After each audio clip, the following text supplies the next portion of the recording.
네, 기말고사 준비로 힘드시죠? 그러니까 제가 가르치는 생명과학개론, 그러니까 주로 이제 기말고사 나왔던 것 중에서 몇 개를 이제 안내해 드리려고 준비를 했습니다. 문제를 하나씩 보면서 이제 생각을 해보시기 바랍니다. 예시 문제 그래가지고 예를 들면 이제 암모니아 합성이 되어 단백질을 만드는 과정을 수업 시간에 이제 불락 쌓기 여기 불락들이 있지 않습니까? 그래서 이렇게 불락 쌓기로 비유를 했다.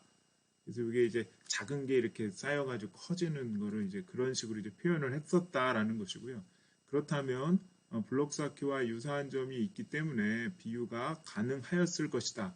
그렇죠? 이게 뭐 이유가 있으니까 비슷하다라고 해서 설명을 했을 거 아니에요. 그죠? 근데 그 유사한 점이 있는데 무엇이 유사하기 때문에 비유를 들었을까? 그래서 한 세 가지 정도는 한번 찾아 써보시고 또한 실질적으로 반응은 블록 쌓기 비유하고는 차이가 있잖아요. 그죠? 실질적으로 그 차이점을 이제 화학적인 관점이나 뭐 물리적인 관점이나 여러분들이 생각하는 것만큼 이제 찾아보십시오. 이제 문제가 이렇습니다. 그래서 결국은 무슨 얘기냐? 그럼 블락 쌓기라는 거를 단백질 합성할 때에 펩티드 결합. 펩티드 결합이 뭐였어요? 그럼 아미노산과 아미노산이 결합하는 거. 그런 거였죠. 아미노산 그릴 수 있습니까? 다 알죠. 그죠? 그 센터에 있었고 NH2, COH, H 그다음에 작용기라고 해서 R 이렇게 설명했었습니다. 그래서 그 손에 손잡고 이렇게 해서 나갔던 반응 이런 걸 쭉 생각해 보십시오. 그래서 블락사키다. 그 아미노산이 우리가 몇 개였었죠? 20개. 그다음에 이게 손에 손잡고 반응이었었죠. 펩타이드 결합, 펩티드 결합 이렇게 얘기했는데 손에 손잡고 결합이니까 선형 쪽으로 갔었다. 뭐 이런 거 생각할 수 있었고요. 중요한 건 뭐냐 그러면 기본 단위라고 있었어요. 기본 단위. 기본 단위가 아미노산이 몇 개였었습니까? 20개. 20개가 선형 쪽으로 결합을 하는데 뭐 순서 뒤죽박죽으로 막 하겠죠. 우리가 그거는 이제 mRNA에 코돈이라고 하는 그 암호가 있어서 그걸 통해 가지고 이제 결합을 한다 이렇게 알려져 있다고 얘기를 했죠. 유사한 점 세 가지를 찾아 쓰시오. 뭐 어떤 게 될까요? 그러면 이제 그 이게 아미노산이라고 한다면 그죠? 아미노산을 이제 결합을 한다 이런 거죠. 결합을 해서 만든다. 그 다음에 어떻게 됩니까? 그 이게 만들었을 때 커다란 뭐가 나오죠. 뭐 예를 들어서 뭐 집을 만든다. 아니면은 뭐 배를 만든다든가. 아니면 뭐 왕자님이 사는 성을 만든다든가. 뭐 이렇게 할 거 아니에요. 그래서 그렇게 해서 최종적으로 만들어지는 걸 우리가 단백질이라고 하면 작은 단위에서 커다란 그죠? 커다란 중합체가 이루어져 있다라는 관점에서는 이제 같다라고 얘기를 했습니다. 원래 반응에서는 어떻게 되죠? 결합이 되면 어떻게 됩니까? 물이 나오죠. 그래서 탈수 합성 반응이라고 그래요. 근데 여기서는 그 끼웠다 뺐다 할 때 그 H2O의 역할이 없죠. 그러니까 이거는 이제 차이점이 되는 거죠. 그 다음에 블락 쌓기는 위로도 쌓고 옆으로도 쌓고 막 이렇잖아요. 근데 그 펩타이드 결합은 선형 쪽으로만 가는 거죠. 그러니까 레고 블락 쌓는다는 의미에서는 같을런지 모르겠지만 결합하는 형태는 이건 뒤죽박죽으로 막 올라가잖아요. 그렇게 되지는 않는다. 우리가 선형적으로 쌓아진다라고 얘기했기 때문에 반응 정도가 다르죠. 친구가 예를 들어서 다 만들었습니다. 커다란 거를. 근데 이제 내가 만들려고 그래요. 그러면은 여러분들이 처음에 하는 게 뭡니까? 그거 가지고 잘 만들었다 하고 노나요? 대부분의 어린 시절로 돌아가시면 친구가 만든 거 전부 해체하죠. 왜 해체합니까? 그러면 새롭게 내가 만들려고 그러죠. 똑같죠. 우리 몸에 단백질을 우리가 몸속에 흡수를 하죠. 우리 몸에서 하는 역할이 뭡니까? 그죠? 닭고기 먹으면 다리 딱 붙어요. 이렇게? 아니잖아요. 그죠? 이게 분해를 해죠. 뭘로 다 분해됩니까? 아미노산. 그러니까 우리가 원하는 건 뭐예요? 우리 몸에서 단백질 섭취를 해야 됩니다라고 했을 때 원하는 거는 무엇을 섭취하는 겁니까? 목적이. 아미노산이죠. 그러니까 똑같죠. 그래서 놀이를 했을 때 분해부터 하잖아요. 그죠? 이제 그런 거. 우리 몸에서는 어떻게 합니까? 먹어서 섭취를 했을 때 분해한다. 뭐 이런 관점이 이제 유사성이 있고 또 차이점 제가 복합적으로 다 설명했습니다. 그거를 각각 나눠가지고 이런 의미에서 작은 것부터 커진다는 쪽에 맞추고 또 큰 거를 분해한다 뭐 이런 식으로 맞춰서 찾을 수가 있는 것이고요. 실제적인 반응은 선형적으로 이루어지지만 이 반응은 이제 여러 개가 됐다. 그다음에 이제 그 실제 반응에서는 가수 분해가 되고 탈수 합성 반응이 되잖아요. 그래서 물의 역할이 중요한데 그 레고 할 때는 이제 따로 부산물이 없다. 뭐 이렇게 얘기할 수 있는 것이고요. 그다음에 아미노산의 종류가 각각 다르잖아요. 20가지가. 여기서도 이제 색깔별로, 모양별로 다르다. 그러니까 다양한 다른 종류의 아미노산을 나타내고 주고 있다라고 하는 거에 있어서는 유사성. 그렇지만 또 뭐가 다르죠? 20가지는 아니잖아요. 그죠? 이게 20개가 넘을 수도 있고 작을 수도 있고 그러니까 숫자가 다를 수도 있기 때문에 숫자에는 차이 난다. 아미노산의 개수는 또 차이가 날 수 있다. 그래서 차이점이라고 할 수 있겠죠. 뭐 세 가지만 들었는데 더 들을 수도 있죠. 화학 반응을 설명을 한다면. 그러니까 여러분들이 그건 수업 시간에도 얘기를 했지만 그렇게 설명할 수 있을 것이다. 그래서 나눠서 설명하면 이제 10점 드립니다라는 이제 문제가 되겠습니다. 다음 문제로 넘어가 볼까요? 이게 길어요. 저는 문제가 상당히 깁니다. 왜 이걸 길게 하냐면요. 읽으면서 공부하라고. 그죠?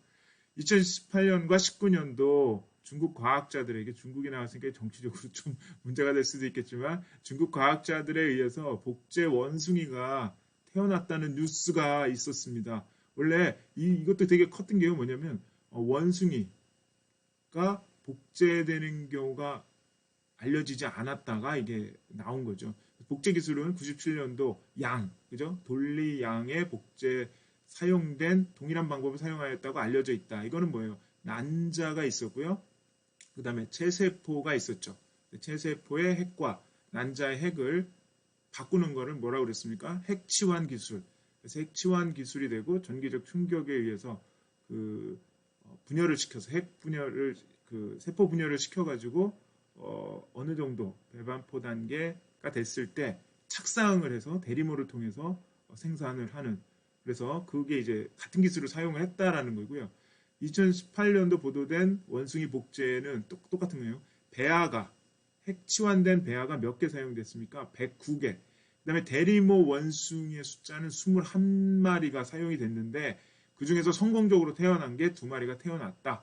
그래서 복제 기술을 했다라고 했는데 여기서 보면은 뭡니까? 그러면 원숭이 복제 기술이 문제가 되는 윤리적인 문제점이 무엇인가를 고려하여 서술해 보십시오라는 게 이제 문제예요. 근데 이게 내용이 복잡하잖아요. 그래서 대부분 제가 좀 어렵고 여러분들이 이제 설명하기 어려운 건 제가 배점을 적게 합니다. 그래서 아는 사람은 맞추고 틀리더라도 좀 적게 점수를 감점을 하려고 제가 점수를 적게 내주죠.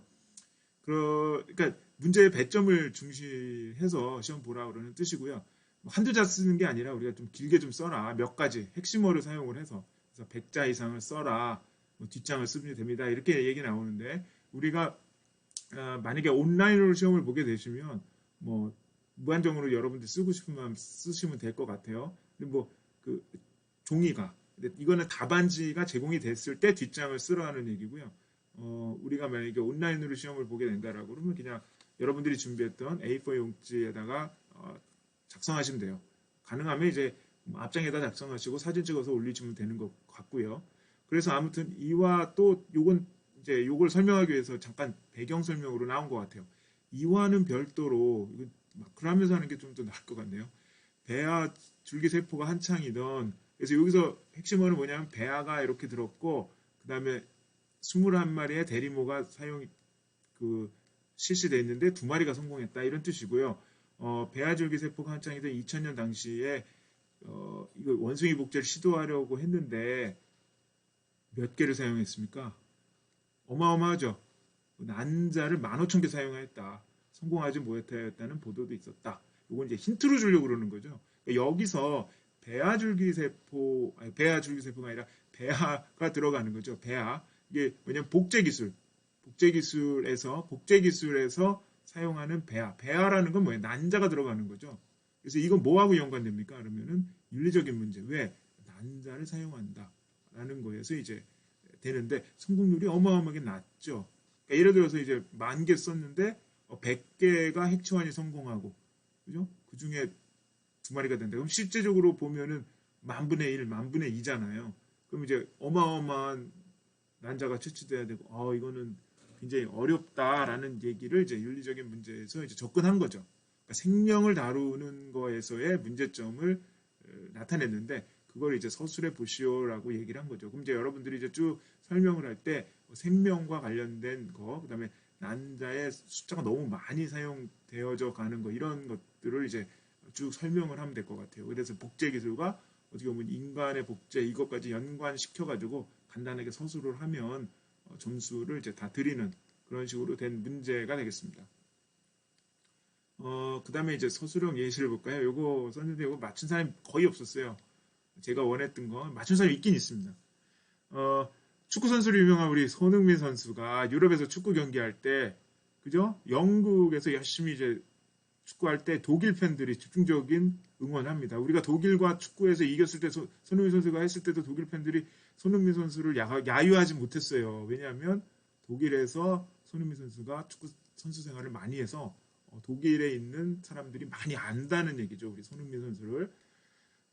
근데 아무튼 봅시다. 그가 독일어를 잘하는 것도 있겠지만 그의 축구 성장은 독일에서 주로 완성되었기 때문이라고 할 수 있을 것이다. 그죠? 맞죠? 독일 팬들이 좋아하는 이유가. 근데 가끔 가다가 뉴스 하는 사람들이 가끔 가다 얘기합니다. 손흥민은 실질적으로 한국 선수지만 독일 축구의 DNA를 가지고 뛴다. 이게 무슨 뜻이냐? 생명공학 관점에서 설명하면 어떻게 설명해야 될까? 어떻게 설명해야 되는 게 맞다라고 할 수 있을까요? 라는 거예요. 이것도 상당히 문제가 여러분들이 헷갈리기 때문에 문제 배점을 5점 줘서 틀리더라도 제가 점수를 적게 감점을 할 수 있게 이렇게 낸 거예요. 이런 문제 상당히 좋아하는데요. 여러분들 어떨까? 생각을 해보면 끔찍하죠. 그죠? 어떻게 돼? 독일 선수 DNA, 우리 DNA라고 그러면 뭐예요? 그죠? 생명과 관련되잖아요. 그러면 아니 손흥민 선수가 독일 축구 잘하는 선수의 DNA를 몸에 삽입시켰나? 뭐 이런 엉뚱한 상상을 하게 되는 거잖아요. 전혀 다르죠. 다르죠. 사람들이 DNA라는 것은 이쪽에서 저쪽으로 가는 거. 우리가 유전공학에서는 DNA를 A라는 거에서 잘라서 B로 가는 거를 우리가 유전공학이라고 하는데 DNA를 가지고 뛴다라는 뜻에서 뭐예요? 축구를 생명체로 봤다는 거죠. 축구라는 자체를 우리가 생명체로 봤다라는 거예요. 축구를 하는 자체를 사람의 관점에서 본 게 아니라 축구라는 경기를 우리가 생명체라고 생각한다면, 그죠? 축구 플레이하는 거가 DNA가 되는 거죠. 그죠? 선수가 거기서 트레이닝이 됐단 말이에요. 환경적으로 됐는데 그거를 비유를 들어서 생명체처럼 이야기를 한 거죠. 그래서 물론 그 손흥민 선수가 DNA를 가지고 있을 리가 없잖아요. 그런 의미에서 이 문제를 출제를 했다. 축구라는 것을 하나의 생명이라고 본다면 거기에 뛰는 선수들이 다 있을 거 아니에요. 근데 그 선수들이 플레이하는 게 왜 어떻게 플레이합니까? 한국에서 했으면 한국 스타일로 할 것이고 브라질에서 했으면 약간 브라질의 기술이 들어갈 거고 독일에서 했으면 독일의 기술이 들어갔을 거 아니에요. 그러니까 그것이 접목돼서 플레이의 전반적인 축구 경기에 공격도 하고 수비도 하고 볼 차는 것도 있고 경기하는 게 있잖아요. 그러니까 그 전체적인 거를 유기체라고 봤다라는 거죠. 생명체라고. 축구라는 게임을 생명체라고 봤고 거기서 플레이하는 손흥민 선수가 트레인드 되어서 기술이 발전되어 있는 독일 축구 자체에 대해서 DNA가 있다라고 하면 우리가 이야기를 할 수 있다는 거지. 이걸 갖다가 생명체의 관점에서 아니 사람이 무슨 DNA 이거 이상하다라고 생각하면 답을 쓸 수가 없는 거죠. 그래서 여러분들한테 요구했던 거는 그런 문제를 냈었습니다. 많은 분들이 틀렸고요. 대부분 맞추신 분들이 한 10% 정도 됐던 것 같아요. 근데 아무튼 점수 배점은 적게 해줬습니다. 아무튼 문제를 이렇게 됐다라는 거고요. 다음 문제 한번 보겠습니다. GMO, 여러분들 이제 GMO 되게 좋아했었습니다. 발표하실 때. 그러니까 GMO에 대한 GMO 경종 올렸다는 거는 뭘까요? 그러면 GMO가 문제가 많아요. 뭐 이런 느낌이 들죠. 동물 실험 결과가 발표 시간에 소개되었었다. 제가 뭐 수업 시간에 이제 발표할 때 이제 마우스가 있었잖아요. 그죠? 마우스 제가 그릴 수 있을까? 마우스를 연습을 했습니다. 그죠? 이렇게 해서 이렇게 있고 이렇게 됐었죠. 예. 적당하게 나왔네요. 잘 그린 것 같아. 해피하게. 근데 아무튼 여기서 이 마우스가 어떻게 됐었어요?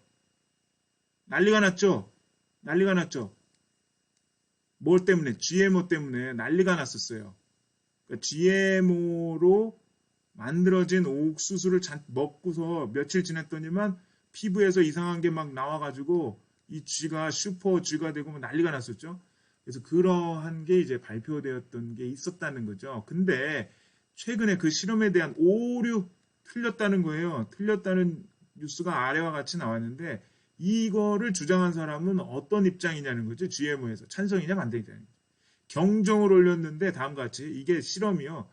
이 G 실험한 게 이제 세라린이라는 사람이 한 실험이에요. 근데 이 사람이 각각 실험을 했는데 있어서 상호작용인 암에 대한 실험을 하면서 암수에 대한 3단계 이상의 실험군 설정, 실험 방법을 얘기하는 겁니다. 암수 각각 50마리 이상의 그러니까 많은 마리의 개체수를 확보해야 되는데 몇 마리 실험을 안 해서 그 결과를 가지고 발표를 했다는 거예요. 또한 실험은 OECD에서 인정하고 있는 실험에 대한 가이드라인을 따르지 않았다. 그죠? 그래서 유럽 안전청도 실험의 프로토콜을 잘못됐다라고 실험 방법이죠. 이거는 순수 프로토콜이란 말 많이 나옵니다. 잘못됐다라고 했으면 한국 식약처도 이에 같은 의견을 냈다. 이건 무슨 뜻이에요? GMO에 대해서 찬성하는 쪽이 반대쪽이에요. 너무 쉽죠, 이거는. 5점. 왜 5점일까요? 이건 쉬워서 5점 준 것 같아요. GMO에 대해서 찬성하는 쪽이 되는 거죠. 왜 찬성입니까? 그러면 잘못됐다고 하는 실험을 또 잘못됐다고 한 거니까. 그죠? 마이너스를 마이너스 줘야 플러스 되는 거 아니에요. DMO에 대한 경종을 알려준 실험 자체가 잘못됐습니다. 이거 실험 잘못됐어요. 그래서 이 실험에서 보니까 GMO의 옥수수를 먹고 실험을 시킨 쥐가 엄청나게 그 괴물이 됐습니다. 근데 이 실험을 보고 사람들이 으아 이거 GMO가 큰일 났다. GMO 안 좋다. 이렇게 얘기하는데 이 실험 자체가 어떻게 됐다고요? 애초에 잘못됐다라고 주장을 한다면 어느 쪽이냐는 거죠. 그러니까 제가 문제 내는 건 뭐냐면 GMO가 좋다, 나쁘다 이거를 제가 시험 문제 잘 안 내죠. 그러니까 이러한 거는 어느 쪽 주장이냐 뭐 이런 식으로는 이제 낸다는 거죠. 아직 결정이 안 났고 이거일 땐 좋고 저거일 땐 좋을 수도 있고 그렇지 않아요 우리가? 그러니까 이제 그런 식으로 이제 접근하면 될 것 같아요. 그다음 이걸 봅시다. 유명한 보험회사 에트나라는 이제 보험회사가 있어요. 우리나라로 얘기하면 무슨 보험 뭐 이런 식으로 되는데 이제 이름이 에트나다.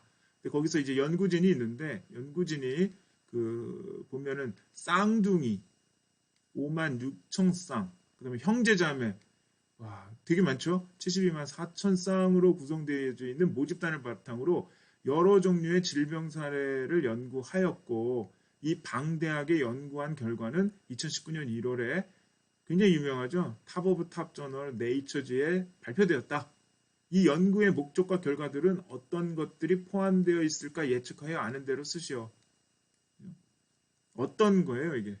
여기서 네이처라고 하니까 좀 그런데요. 네이처지에 실렸기 때문에 이게 신문 기사에 나올 때는 이렇게 나왔어요. 사람들 되게 재밌죠, 그죠? 그 말의 은유를 씁니다. 그래서 우리가 살고 있는 거를 뭐라고 그러죠? 그래서 플래닛이라고 그러잖아요, 지구를.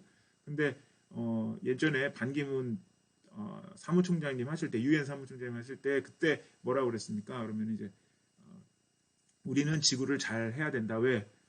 우리는 플래닛밖에 없다. 그죠? 우리는 플래닛 B가 없다. 이렇게 얘기를 했습니다. 그게 뭐냐면 우리는 플랜 B를 얘기를 많이 하잖아요. 근데 플래닛이 그 행성이란 때 우리 지구를 나타내는 건데 플래닛 B가 없다. 우리가 이거가 망하면 우리 지구가 망하면 또 다른 데 가서 살 수 있는 지구가 없다. 이런 식으로 이제 얘기를 했죠. 근데 여기서 마찬가지로 네이처와 너처 이게 운율적으로 나오는 것 같아요. 요거는 이제 자연 발생적인 거니까 이제 원래 태어난 그대로 이런 뜻인 것이고요. 너처라고 그러면 뭡니까? 그러면 양육되어졌다. 그죠?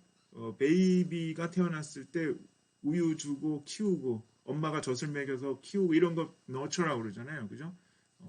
그래서 그런 양육되어져 있는 거냐 원래 태어나길 그렇게 된 거냐 이거의 관점이다라는 뜻이죠. 근데 이 자체를 세계적인 과학 저널이 있는데 그 저널 자체가 유명한 게 있어요. 뭐 셀도 있고요. 사이언스도 있고 그래요. 근데 왜 네이처에 냈을까?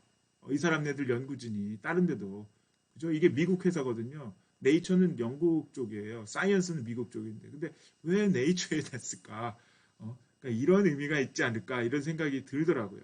물론 네이처가 더 권위 있다 뭐 이렇게 주장하는 사람들이 있을 것 같은데 아무튼 바이올로지 쪽에서 네이처 우리가 쌍둥이와 형제자매 이거 왜 했을까요? DNA 때문에 연구를 했겠죠. 당연히. 그죠? 그러니까 어떤 질병이나 이런 것들은 그 사람들이 쌍둥이면 DNA 같은 것이고 뭐 이란성이면 뭐 다르겠지만 뭐 아무튼 같다라고 보는 거죠. 거의 유사하다. 형제자매도 거의 유사하잖아요. 그러니까 이거는 태어난 거가 그죠? 그 질병 발생 빈도와 굉장히 유사한 거를 연구를 했다라는 거예요. 보험회사가. 그런 겁니다. 그런 내용이에요. 그래서 그런 거가 포함되어 있는 거를 예로서 나타내라. 그럼 뭐 쉽죠. 내용 자체가. 그러니까 문제는 긴데 내용 자체를 보면 이렇게 어렵진 않아요. 이런 거를 제가 선호합니다. 그래서 길수록 여러분들이 너무 긴장을 안 하셔야 되는 건데 제가 기말고사는 어떻게 낼지 모르겠습니다. 또 다른 문제. 2018년 요거는 이제 그 당시에 18년도 문제인 것 같아요. 그 당시 2018년을 기준으로 봤을 때 학교 급식에 사용되는 식품에 GMO 표시제, 학교 GMO 부모들이 이제 식품의 안전, 애들이 먹는 음식에 GMO 있느냐 없느냐를 해야 되느냐를 놓고 학교와 국회와 논쟁이 이제 엄청나게 진행 중인 적이 있었어요. 근데 이 아래에 있는 거는 도대체 그러면 어떤 쪽이냐? 읽어봐야죠. 이미 안전성이 확인되어 식생활 전반에 널리 사용되고 있는 제품들을 학교 급식에서만 사용하지 못하게 하는 것은 부당하다. 우리나라처럼 주요 식량 자원, 옥수수, 콩, 수입 의존도가 상당히 높은데 GMO를 배제하기는 사실상 어렵다. 이게 무슨 뜻이에요? 쓰겠다는 거죠. 그죠? 어느 쪽인지 찬성. 그럼 이거를 어떻게 간단하게 서술을 해야 되겠어요? 그러면 우리나라에서 사용하는 전반적인 그 식생활에 우리나라의 많은 부분에 있어서 GMO가 들어와 있고 실제적으로 사용을 많이 하고 있다. 근데 이렇게 집에서도 사용하는데 학교에서 사용하지 못하게 한다는 것은 안 된다라고 하니까 이건 뭐예요? GMO를 반대는 하진 않는 거다는 거죠. 어떻게 보면 찬성 쪽에 물론 찬성 반대에서 좀 이렇게 얘기하면 좀 그렇죠. 근데 아무튼 어쩔 수 없이 사용하는 것 뭐 어쩔 수 없는 거 아니냐라는 쪽에 의견이라는 거죠. 반드시 뭐 찬성입니다 뭐 이렇게 쓰지 않더라도 이쪽 부분에 그러니까 반대는 아닌 거죠. 최소한 그거를 이제 나타내려고 했던 기사다. 저도 마찬가지로 또 말씀드리지만 제가 GMO 식품이라든가 이런 거 표시제 이런 거에 대해서 찬성 반대 의견에 대한 주장을 하지는 않고 있습니다. 신문 기사가 이렇고 이거는 어떠냐에 대한 것만 나타내주고 있어요. 또 GMO 한번 또 다른 문제 볼까요? 재미있는지 모르겠습니다, 여러분들. 최근 감자 표면에 검게 나타나는 유전자. 근데 그게 검게 나타내는 것 중에 멜라닌 색소를 발생시키는 게 있어가지고요. 이게 감자 보면 여러분들 조금 있으면 검해지잖아요. 이렇게 잘 모르시죠? 잘 모르는 것 같다. 그죠? 어쩔 수 없네, 이거. 감자를 까면은 조금 있으면은 검해집니다. 그게 이제 멜라닌 색소 때문이에요. 근데 그게 유전자를 앓은 거야, 사람들이. 이렇게 검해지는 게. 그래서 그 유전자를 제거했어요. 그럼 무슨 뜻이에요? 감자를 깎아서 놓더라도 검은 게 안 생기는 거예요. 뭐 사과도 여러분들 깎아놓으면 조금 있다가 약간 색깔이 조금 진해지잖아요. 그쵸? 색깔이 간다는 게 아니라 색깔이 약간 진해지잖아요. 그렇게 되는 거가 어떤 현상 때문에 그렇게 되는 거를 발생하는 거를 막았다는 거죠. 그럼 유전자를 제거했어요. 근데 이게 뭐냐 그러면 그걸 수입을 했는데 우리 농가에 우리는 색깔이 변하는 걸 사용하니까 큰일 나잖아요. 그죠? 그래서 수입하는 쪽에서는 아니 이거 유전자 제거 이거 안 돼. 이래가지고 이제 반대를 했다는 거예요. 이거 하지 못하게 했다는 거예요. 근데 이제 수입하는 쪽에서는 어떻게 되냐? 그러면 원래 감자 표면에 생기는 이 곰팡이 균에 대한 식별이 사실은 불가능하기 때문에 금해야 한다. 이건 또 다른 의미예요. 아무튼 이거는 그 반대하는 의견을 내포하고 있는 겁니다. 근데 통상적인 개념의 GMO는 특정 유전자를 삽입하는 경우 말하지만 이 감자의 경우는 삽입하지 않았다는 거예요. 그죠? 원래 우리가 알고 있는 게 뭡니까? 그러면은 뭐가 있는데 이 안에다가 이게 DNA죠. A라는 물질, B라는 물질에서의 어떤 특정한 부분을 따다가 여기다 이렇게 껴붙인 거죠. 껴붙여서 요거 잘라서 껴붙인 거죠. 잘라서 껴붙이는 거를 우리가 유전공학이라고 하는데 여기서는 잘라서 붙인 거 없다. 우리 가져온 거 없다. 우리 가져온 거 없다. 이렇게 얘기하는 거잖아요. 그래서 그러면 이게 GMO라고 할 수 있는가? 라는 문제죠. GMO입니까? 아니냐. 이 사람들이 이제 처음에 나왔던 거는 유전자 제거를 했는데 이거를 GMO라 할 수 있느냐라는 거예요. 이게 똑같은 논리가 작년에 중국에서 있었죠. 어떻게 됐습니까? 그러면 부모가 에이즈를 가진, 그러니까 에이즈 병에 걸리신 HIV 됐는데 그거 걸린 아기가 태어나는데 중국에서 그거와 관련된 그 DNA를 제거를 해서 아기가 태어났어요. 근데 문제가 뭐냐면 그걸 제거하면서 다른 것도 이렇게 약간 유전자를 손을 댄 것처럼 그렇게 보도가 됐습니다. 그래서 이제 난리가 났죠. 그래서 사람들이 얘기하는 것 중에 뭐냐 그러면은 삽입되는 것만 우리가 유전공학이라고 하지 않고요. 있는 거를 잘라낸 것도 우리가 GMO라고 합니다. 그죠? 그래서 GMO라는 관점에서 보면은 이 자체가 이제 GMO에 대한 논리라고 한다면 제거한 것도 우리가 GMO로 한다 이런 거예요. 그게 이제 요즘에 나오는 뉴스가 되겠습니다. 그러니까 여기서 핵심이 뭐냐면은 유전자를 이쪽에서 저쪽으로 옮겨가서 삽입하는 기술을 우리가 GMO라고 했습니다. 그거를 Genetically Modified Organism 해가지고 먹는 쪽에다 하는 거죠. 그게 뭐 생선이 됐든 연어같이 생선이 됐든지 아니면은 옥수수나 뭐 이런 것처럼 됐든지 간에 콩이 됐든지 두부 이런 거 있잖아요. 그렇게 됐을 때 그걸 GMO라고 하는데 그렇지 않고 원래 있던 거에서 제거를 했던 것도 우리가 GM으로 해야 되지 않냐라는 거예요. 그런 이야기를 이야기를 했다라는 거죠. 그런 관점에서 써주시면 되는 것 같아요. 점수 배점은 여전히 낮게 하고 있어요. 이런 문제를 우리가 생각보다 어렵죠, 그죠? 어떻게 보면 이거 쉬운 거 아니에요? 이렇게 할 수도 있는 거고 좀 길어지는데 또 보겠습니다. 다음 걸로 바이오 에탄올. 이건 연료입니다. 바이오 연료. 옥수수 사탕수수를 원료로 해서 만들어진다. 에탄올이죠. 결국은 이제 바이오자가 붙은 것 뿐이고요. 에탄올. 최근에는 나무의 성분 중에 셀룰로스를 미생물 처리하여 생산하려는 기술들이 계속 소개되고 있다. 근데 셀룰로스라고 하면은 이제 소화가 안 되죠, 우리가. 근데 미생물을 처리하면 이게 분해가 됩니다. 그래서 결국은 에탄올로 가는 거예요. 근데 이게 옥수수나 사탕수수 원료로 하는 것보다 이거를 사용을 하면은 값이 비싸져요. 비용이 상당히 올라갑니다. 그래서 생산 비용 측면에서는 굉장히 이거 만드는데, 그러니까 예를 들어 바이오 에탄올을 1리터를 만드는데 뭐 2,000원 들었다. 근데 이걸 만든다면 3,000원이 드는 거예요. 근데 3,000원, 4,000원 더 들겠죠. 더 많이 들죠. 아무튼 제가 그 퍼센트는 잘 기억이 안 나지만 아무튼 생산 비용 측면에서 불리함에도 불구하고 분해가 어려운 고분자 셀룰로스를 바이오 에탄올 원료로 사용하려고 하는 움직임은 어떻게 설명해야 될까요? 라는 거예요. 이런 거는 왜 이거랄까요? 수업 시간에 했었죠. 요거 먹는 거죠? 이거 설탕이고요.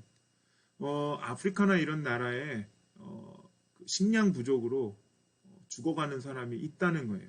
그러니까 유엔이라는 입장에서 보면 사람은 먹을 권리가 있는데 식량 부족으로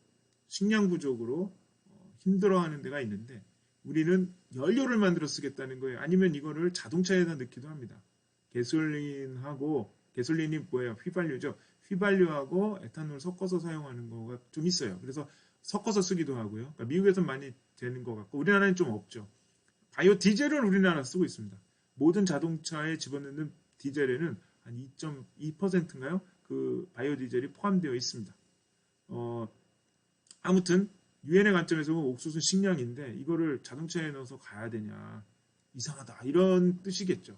그래서 식량 자원을 연료화하는 것, 식량 자원을 연료화하는 것은 그러니까 윤리적인 관점에서 문제된다. 이것도 윤리죠, 윤리. 그래서 셀룰로즈는 우리가 먹는 건 아니지 않습니까? 이거는 먹을 수도 없고, 그래서 셀룰로즈라는 물질은 먹지를 못해요. 우리가 소화가 안 돼. 그래서 버려지는 거죠. 이거 버려지는 거. 식량과 관련이 없는 거를 통해 가지고 연료를 만들겠다. 그럼 윤리적인 거에서 자유로울 수 있다라는 뜻이겠죠. 그런 식으로 설명을 하려고 제가 이제 문제를 낸 거다 생각하시면 됩니다. 그 다음에 다음 문제로 넘어갈까요? 이건 뭐 쉽죠, 이것도. 25년 전에 한국에서 태어난 미국과 프랑스로 각각 입양된 쌍둥이 자매가 TV 프로그램이, 그러니까 각각 따로따로 입양이 돼가지고 사는데 만난 거예요. 그게 이제 2016년 5월 30일에 방송이 되었어요. 그래서 한 사람은 영어로 하고 한 사람은 프랑스말로 하고 합니다.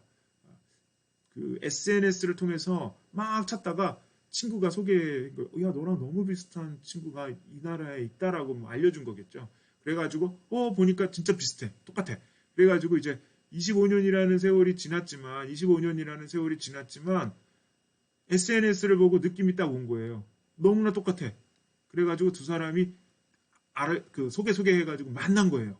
그래서 희한하니까, 그죠? 희한하니까 너 어떻게 됐냐? 입양했다. 부모 있어? 입양했다. 너는 어떻게 됐어? 너도 입양했다. 그럼 입양했다라는 관점에서 봐서 유전자 검사를 했죠. 그래서 유전자 검사를 했더니 쌍둥이라는 게 알려진 거예요. 그래서 우리나라도 다녀갔습니다. 그래서 두 사람이 다녀간 게 이제 뉴스가 된 게 있어요. 이 경우에 유전적인 영향과 환경적인 요인 두 가지 관점에서 볼 때 인간의 성장에서 어느 쪽이 더 중요한가를 보여주는 에피소드라고 할 수 있을까요? 간단히 설수를 하죠. 이거 너무 쉽죠? 이거는 DNA 관점에서 본 거라는 거죠.